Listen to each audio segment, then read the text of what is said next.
শুভেচ্ছা জানাচ্ছি মাসুম মাহবুব। দেখছেন ওপেন দ্য ইউটিউব চ্যানেল এবং মাসুম মাহবুব ফেসবুক পেজ। বাংলাদেশের যে প্রান্ত থেকে যারা দেখছেন সবাইকে আবারও শুভেচ্ছা জানাচ্ছি। আমি দেখতে পাচ্ছি আপনারা কে থেকে দেখছেন, আমাকে কমেন্ট করছেন। আমি বসে বসে দেখছিলাম লাইভ কমেন্ট সেকশনে। দর্শক নারায়ণগঞ্জ থেকে দেখছেন, চট্টগ্রাম থেকে দেখছেন, দেশের বাইরেও বহু লোক আছেন দেখতে পাচ্ছি। ওকে, আজকের সংক্ষিপ্ত এই লাইভটি যারা ইফতার করে রেস্ট নেবেন তাদের জন্য খুব অল্প সময়ের জন্য আমি লাইভটি করবো। রাতে আবার ইনশাআল্লাহ আবার হাজির হব। প্রথম যে খবরটি আমি দুদিন আগে বলেছিলাম যে মার্কিন যুদ্ধ জাহাজ এবং তাদের ডিস্ট্রয়ার ইরানের ভয়ে পালিয়ে, ইরানের সীমান্ত থেকে পালিয়ে ভারতের দিকে যাচ্ছে।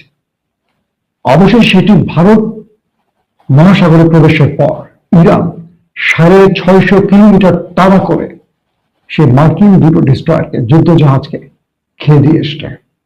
এতে আমেরিকার কপালে ভাঁজ পড়ে গেছে। আমেরিকা ভাবছে এটা কি করে সম্ভব। হিজবুল্লাহ পাতা ফাঁদে পা দিয়েছে শত্রুরা। তাদের 5 থেকে 6টি মার্কাভা ট্যাঙ্কে ওপারে পাঠিয়ে দিয়েছে। তাদের বিমান ঘাঁটিতেও আক্রমণ চলছে, অব্যাহত আক্রমণ চলছে।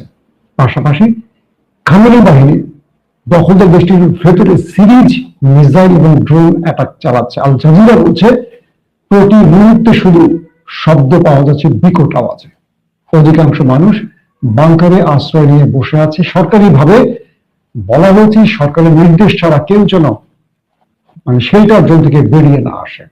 পাশাপাশি বাহরাইনে, কাতারে, কুয়েতে, সৌদি আরবে, আরব আমিরাতে নতুন করে আবারও হামলা হয়েছে। হামলায় দিশেহারা মার্কিন বাহিনী। দর্শক আসুন এবার পুরো খবরটা দেওয়ার চেষ্টা করি।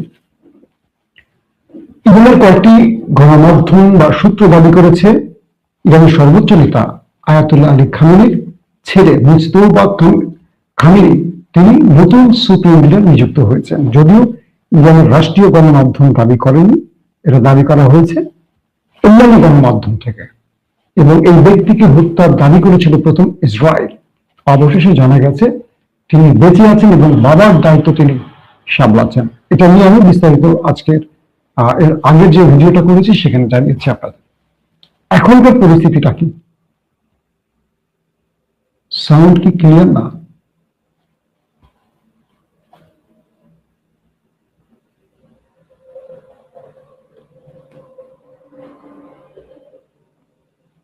আপনারা কি সাউন্ড ক্লিয়ার পাচ্ছেন দাদা? আমাকে একটু কমেন্ট করেন তো।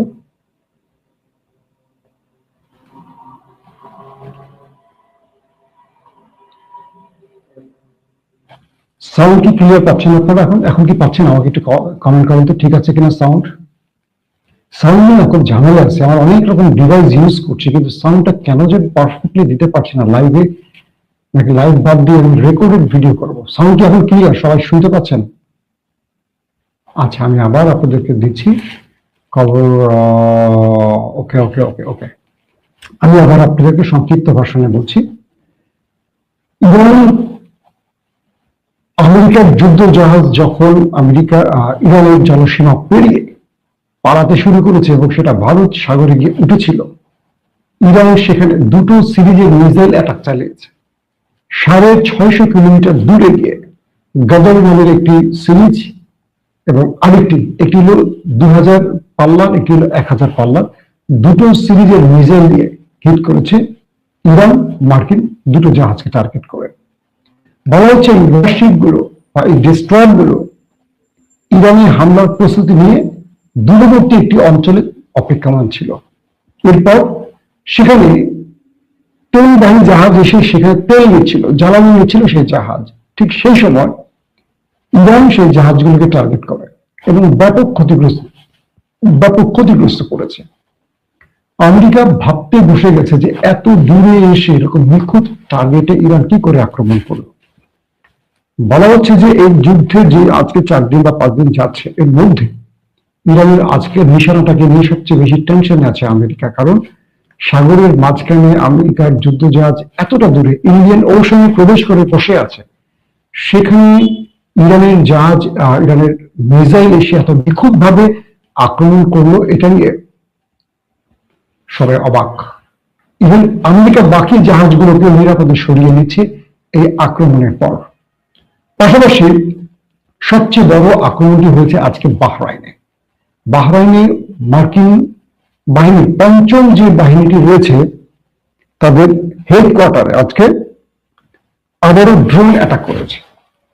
ইরানের পক্ষ থেকে যে পিকচার বা ফুটেজ দেওয়া হয়েছে, সেখানে দেখলাম একটি ড্রোন চলে গেল সকল বাধা পেরিয়ে, সকল প্রতিরক্ষা ভেদ করে ড্রোনটি গেল, আত্মঘাতী ড্রোন গিয়ে মার্কিন সেই ঘাঁটিতে লক্ষ্য করে সেটা হিট করলো এবং প্রকাণ্ড একটা আওয়াজ, তারপর বিস্ফোরণের পর ধোঁয়ার আগুন ছাড়া কিছু দেখা যাচ্ছে না।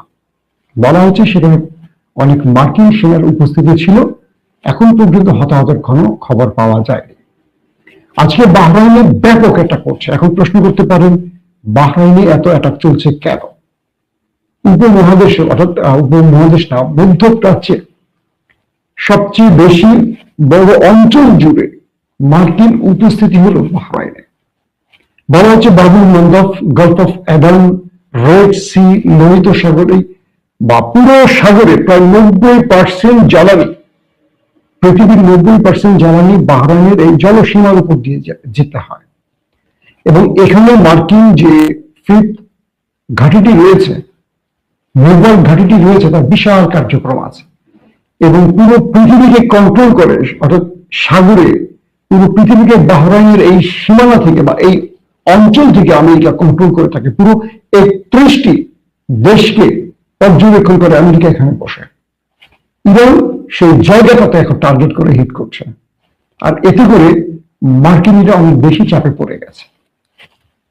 এই যে আক্রমণগুলো করছে, এই প্রত্যেকটা আক্রমণের ঠেকাবার জন্য আমেরিকা তার থার্ড এবং প্যাট্রিয়ট সিস্টেমকে বসিয়ে রেখেছে, কিন্তু সকল সিস্টেমকে ফাঁকি দিয়ে অনায়াসে সেখানে প্রবেশ করে এভাবে আক্রমণ চালিয়ে, সফলভাবে আক্রমণ চালিয়ে ধ্বংস করে চলে যাচ্ছে খামেনি বাহিনী।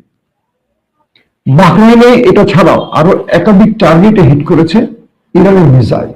পাশাপাশি কুয়েতে, কাতারে, সৌদি আরবে এবং আরব আমিরাতে আজকে নতুন করে আবারও আক্রমণ হয়েছে। বলা হয়েছে আরব আমিরাতে মার্কিন থার্ড যে প্রতিরক্ষা ব্যবস্থা, এটাকেও ইরান মিসাইল মেরে ধ্বংস করে দিয়েছে।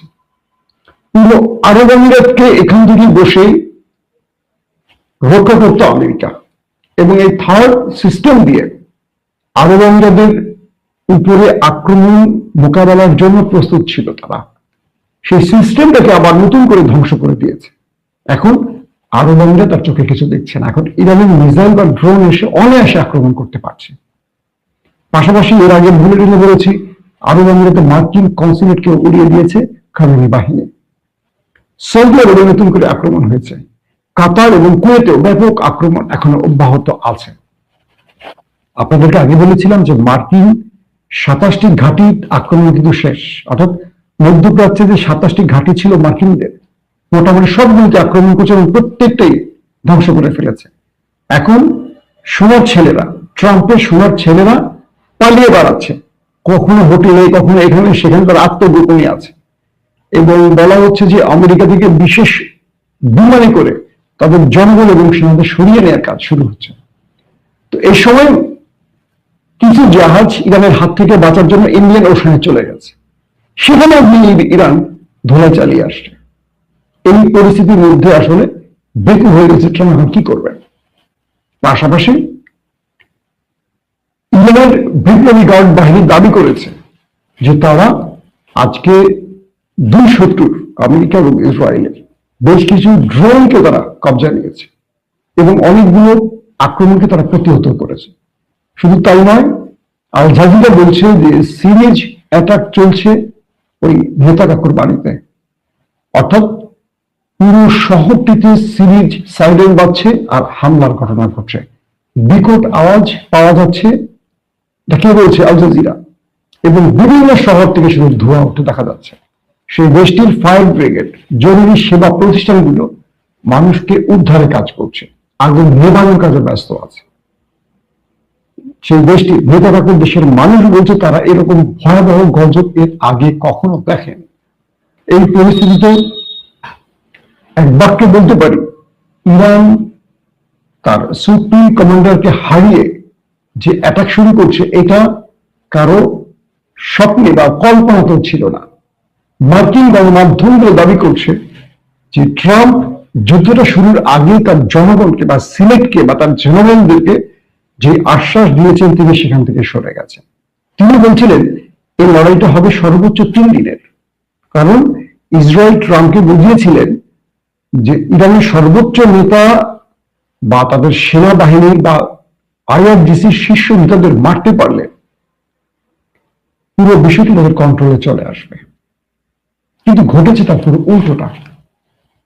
অর্থাৎ এই মুহূর্তে আমেরিকা বুঝতে পারছে যে আলী খামেনিকে হত্যা করা তাদের সবচেয়ে বড় ভুল ছিল। কেন ভুল ছিল সেটা বিশ্লেষণটা এরকম আসছে যে এই মুহূর্তে ইরানের কারোর সাথে কথা বলতে পারছে না আমেরিকা বা পৃথিবীর কোন ব্যক্তি, কোন রাষ্ট্রপ্রধান যে একটা আপোষ করবে, কোন ব্যক্তির সাথে আপোষ করবে? 31টি আইআরজিসি টিম ভাগ হয়ে অ্যাটাক করছে। 31 জন নেতার সাথে কথা বলা সম্ভব? প্রত্যেকটি মোজাইক অপারেশন পদ্ধতিতে ইরান এখন অ্যাটাকে আছে। প্রত্যেকটি টিম তাদের নিজের মতো করে নির্দেশনা ছাড়া অপারেশন করছে। এখন আমেরিকা কার সাথে কথা বলবে? একজন জীবিত খামেনির চেয়ে মৃত খামেনি যে এতটা শক্তিশালী হবেন এটা পশ্চিমা দুনিয়া বুঝতে পারেনি। তারা এখন নিজের চুল নিজেরা ছিঁড়ছেন। কারণ খামেনি বেঁচে থাকতে সবসময় আলোচনার টেবিলে বসতেন তিনি। তিনি চাইতেন না ইরান ধ্বংস হোক, তিনি চাইতেন না হত্যাযোগ্য বা এরকম বড় ক্ল্যাশ। তাই যখন কিছু ঘটতো তিনি প্রতিশোধ নিতেন, বাট সামান্য পর্যায়ে নিতেন যাতে আলোচনার টেবিলটা খোলা থাকে। খামেনির মৃত্যুর পর আইআরজিসি পুরো পাগল হয়ে গেছে, কারণ এই খামেনি এই বিপ্লবী গার্ড বাহিনীটা বিপ্লব থেকে তৈরি করা হয়েছে। ইরানে যে 1979 সালে বিপ্লবটা হয়েছিল, এই বিপ্লবের পরই যে বাহিনীটা তৈরি করছে এটাই কিন্তু ইসলামিক বিপ্লবী গার্ড কোর আইআরজিসি। তারা এখন তাদের সর্বোচ্চ নেতার প্রতিশোধ নিচ্ছে সমান্তরালে। একসঙ্গে 12টা দেশের সাথে লড়াই করছে এই মুহূর্তে ইরান। একটা দেশ 12টা দেশের সাথে লড়াই করছে। আবার এই 12টা দেশের মধ্যে সবচেয়ে পাওয়ারফুল দেশ আমেরিকা রয়েছে। আবার পৃথিবীর সবচেয়ে উন্নত টেকনোলজির মালিক ইসরায়েল রয়েছে। পৃথিবীর সবচেয়ে ধনবান ধনকুবের রাষ্ট্র মধ্যপ্রাচ্য রয়েছে। সবাইকে পেটাচ্ছে। আজকে আরব আমিরাত থেকে একটি স্টেটমেন্ট আসছে। আরব আমিরাত সরকার বলছে তারা ইরানের ব্যাপারে এখনো সহনশীল, তারা সুর নরম করছে, তারা চাচ্ছে ইরানের সাথে ডায়লগে আসতে। তারা বলছে যে ইরানকে তারা কোন প্রকার আক্রমণে যাবে না, ইরান যেন তাদের ব্যাপারে একটু সমীহ করে। বুঝছেন, ধোলাইতে কাজ শুরু হয়ে গেছে। অর্থাৎ যে ধোলাইটা শুরু হয়েছে এই ধোলাইটা আরব আর নিতে পারছে না, রিয়াদ নিতে পারছে না, দোহা নিতে পারছে না, জর্দান নিতে পারছে না, বাহরাইন নিতে পারছে না। কারণ এই রাষ্ট্রগুলো যুদ্ধ বিগ্রহের বাইরে, এরা আরামায়েশের মানুষ, প্রচুর অর্থ আছে, আরামায়েশ করে তাদের জীবনটাকে তারা পার করতে চায়। সাউন্ড নিয়ে অনেক প্রশ্ন আসে, কেউ লিখছেন ক্লিয়ার, কেউ লিখছেন নট গুড। ভাই যাদের ভালো না লাগছে তাদেরকে আমি কিভাবে ভালো লাগাবো বলে। তো কেউ লিখছেন সাউন্ড ঠিক আছে, কেউ লিখছেন ঠিক আছে। যাক, কমেন্ট আপনি দেখেন লাগবে, কারটা বিশ্বাস করবো। কেউ আছেন বিরক্ত করতে আসেন। এখন যে বিষয়টা তৈরি হয়েছে, ইরানের যে নতুন সর্বোচ্চ নেতা বসছেন মুস্তফা খামেনি, অর্থাৎ আলী খামেনির ছেলে, তিনি হলেন আইআরজিসির সবচেয়ে প্রিয়ভাজন ব্যক্তি, তাই তাকে এই দায়িত্ব দেওয়া হয়েছে। এখন পর্যন্ত অফিসিয়ালি ঘোষণা না করলেও তিনি তার মস্তকে সামলাবার কাজটি করছেন, বাট তার নামটি প্রকাশ করা হয়নি যাতে তাকে হত্যায় আমেরিকা কোনো বিশেষ মিশন শুরু না করে।